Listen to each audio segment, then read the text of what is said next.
What's up, everybody? Matty Willz checking back in with yet another episode, our fourth episode already of our Wellbeing Wednesday with Matty Willz, myself. Of course, that's brought to you by Metro Health, where every time we have a conversation, we talk to a different representative of Metro Health about very pertinent things that our community needs to hear about. So without further ado, we'll bring in today's guest. Of course, that is Dr. Marshina Murray Phd in the title. I don't like to skip those important letters there at the end. And first and foremost, thank you for taking some time out of your day and welcome to Wellbeing Wednesday. Thanks. I'm so happy to be here. Thanks for having me. For sure. So, of course, we get you guys' bio, right? And it's always very elaborate, a lot longer than mine will probably ever be. But you've been to a lot of different schools. You got a lot of experience. You want to tell everybody your expertise and how you find yourself working for Metro Health?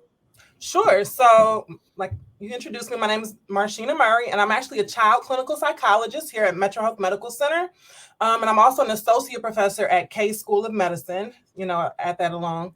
I have a PhD, so I'm a clinical psychologist, and went to a couple of different schools. Just to highlight, I did go to undergrad at Dillard University, so I'm an HBCU alum for anybody out there. And I'm from Louisiana, but I ended up back here in Ohio working at Metro Health, and I moved here to work with the foster care program here at Metro. So we have a medical home for kids in foster care, and I'm the psychologist on the team that helps take care of kids in Cuyahoga custody here. So that's what brought me back. Dope. Very well versed for what we'll talk about today. Also, didn't I see Kent State on as one of your accolades as well? Yep, that's why I said back, because I'm from Louisiana. Okay. I came to Kent.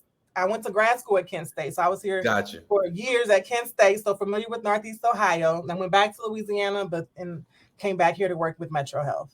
Dope. I went to Kent State for, I think, 3 semesters, and then they was like, you know what?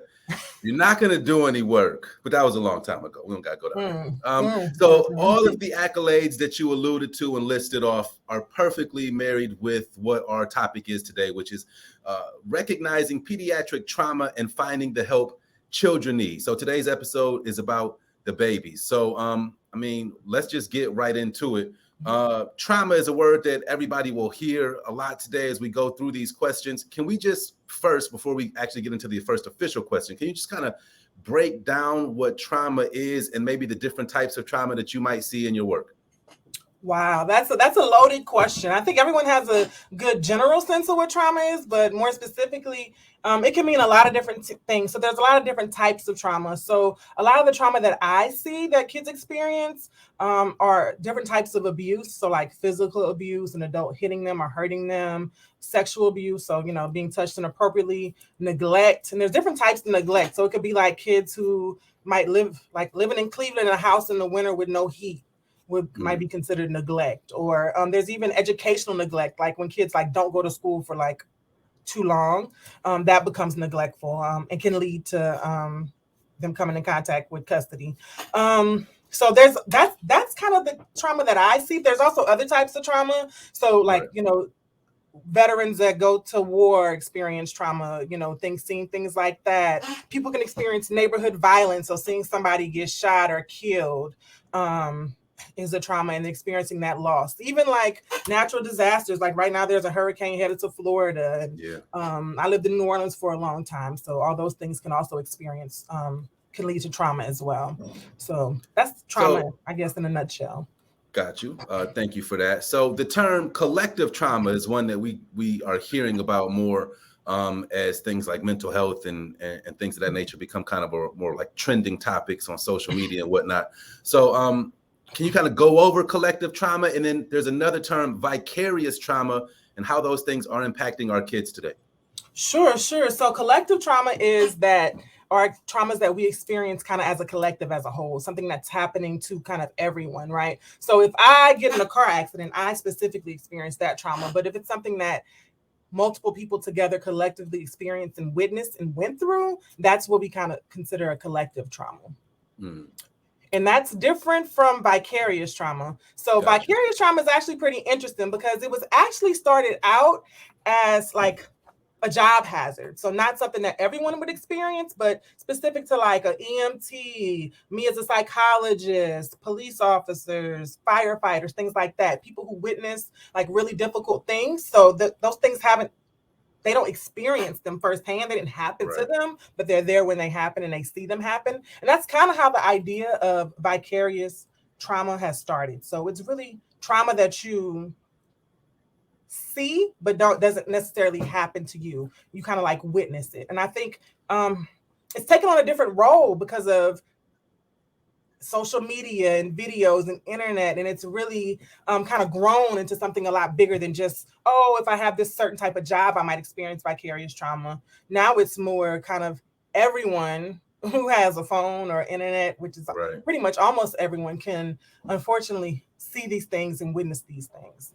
Yeah, and I'm sure that's opening a whole new world of just opportunities for people to kind of see what kids are going through. Maybe they might need help, or maybe just, you know, have to interject themselves before they even see those really strong signs. So with all of that said, it's funny, all of these videos go back to social media in some form or fashion. It's just the world that we live in now.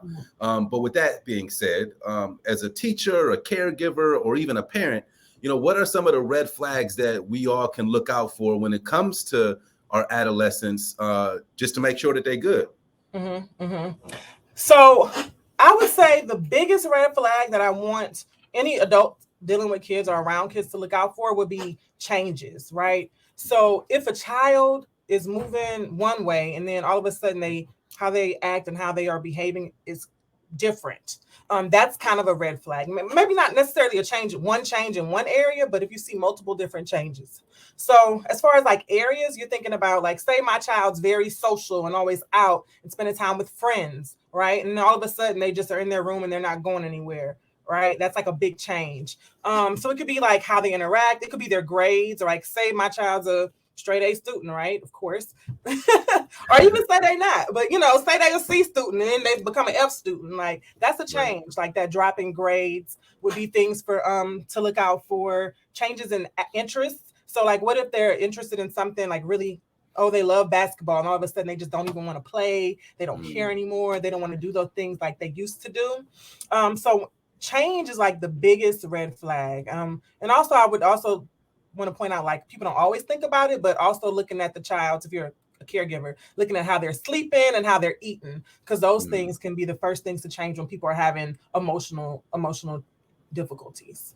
Right. So basically, and I don't want to oversimplify this, but pay attention. Like, just recognize the things that should be red. I say should be red flags, but I know as a parent in 2022, we all work multiple jobs and long, crazy hours and things of that nature. So it may be a little bit more difficult, but I definitely get the gist of what you're saying. Pay attention to what your kids are doing, or the kids that you are responsible for are doing. So we're talking about kids, we're talking about adolescents today. Is there a major difference in the way, behavioral health is assessed and recognized between adults and children? Yeah, I think it's a pretty big difference. So it's kind of like the idea of, is an adult and a kid the same? Like how I was when I was a kid versus how I am now, completely different. And so as you're different as a person as you age, your healthcare, and especially your behavioral healthcare, will be different. And so, like for me, for example, I'm a child clinical psychologist. So I got really specifically trained about child development and how kids are supposed to develop as they age, and norms and all of those things, to be able to do this job. And so it's pretty different. So especially like as far as like the problems that you face, right? So for a kid, like peers, adolescents, their peers are like super important. Knowing what to highlight and what to look for can be really different. So the healthcare is different, just really taking into consideration kids and their development and how they develop along the way. One thing I do want to highlight is one of the biggest differences between kids' behavioral health care and adult behavioral health care, and I'm just saying this for your listeners, is that your child needs you to be able to go get behavioral health care help. So in order for a child to go access these services and get the help that they need, their caregiver or parent has to help, right? If I'm an adult and I want services, I can just go get them. Unfortunately, kids don't have that capability in the same way. And so as a parent, like we talked about, if you see those red flags, you see those changes, you see those differences, take your kid to talk to somebody, see what's going on. They can't go on their own. They need you to really help them with that. And I think that's one really important difference that I really wanted to highlight, because parents, they need you. Because I had a lot of patients that come to me and the parents or the kid might be like, I've been asking to talk to somebody. These past few years, who doesn't need to talk to somebody? I mean, I feel like it's so much going on for everybody. Talking to somebody is what people need. And so sometimes kids ask. So if your child's asking about it, take the time to look into it and try to get them the help. It's a really good point. As I got a bunch of kids and I got teenage boys and they're getting older, and I'm kind of balancing how much more to put on them, but also still recognizing that they're still not grown-ups. So they still need to be pushed and pulled in some direction. So that's a great point that, in order for them to seek the help that they need, they do need an adult. So thank you for bringing that up. So along those same lines, you mentioned how important children's friends are and their peer groups and whatnot. And sometimes, as we all know, as we've all been teenagers at one point or another, that it's easy to be made fun of, right? So how do we reduce the stigma as the adults in the situations, whether it's the parent, the caregiver, the teacher, whatever, the stigma associated with just, protecting the mental well-being of our young adults and young children? I think the first step is to talk about it openly as a parent, as a caregiver, as someone that's around kids. Talk about like mental health in general. I think, the past few years have been like so much for everyone, and it's been a lot of negative, like with COVID, and I call it, all the racial stuff that's been going on as well. All those things are really, really negative, right? But one positive I felt that come out of it is that we were having more of these conversations. So talking about these things, bringing them up, having kind of an open door. Because in the Black community, we always got to be strong, right? That's one of the ideas that's really stopped hurting us and stopping us from being able to get the help that we need, right? So not feeling like we always have to be strong. I think, in the past few years, we've finally been able to say, I'm tired, I'm exhausted, I need help.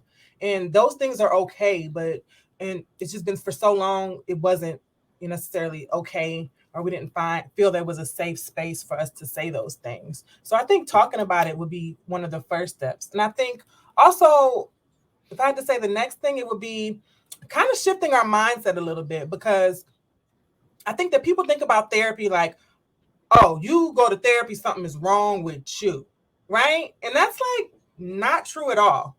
That's like, like a myth that like really perpetuates the stigma of mental health. And so I think it's just the idea that who can't use a little help. So instead of thinking, oh, you have to have these huge problems and be crazy or anything like that to get mental health, really the idea that who couldn't use another person to help them figure out all this stuff that's going on, or things that they're thinking about and things that they're doing and how they're feeling. Like, we all could benefit from that. And so I think shifting it from what's wrong with you mindset to a how can you be better mindset.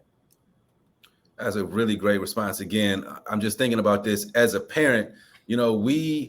We have the power to take the fear out of these things for our kids, right? Like, we have the ability to, by what you exactly just said, talking about it, making it part of the forefront, making it part of the normal everyday conversation, to remove some of that fear out of it. So then when they go off, they don't feel the stigma at all. So great response. I appreciate that. We got one more question for you. The new behavioral health center that's opening in Cleveland Heights. Every time I mention that, I got to say that I am a Cleveland Heights High Tiger.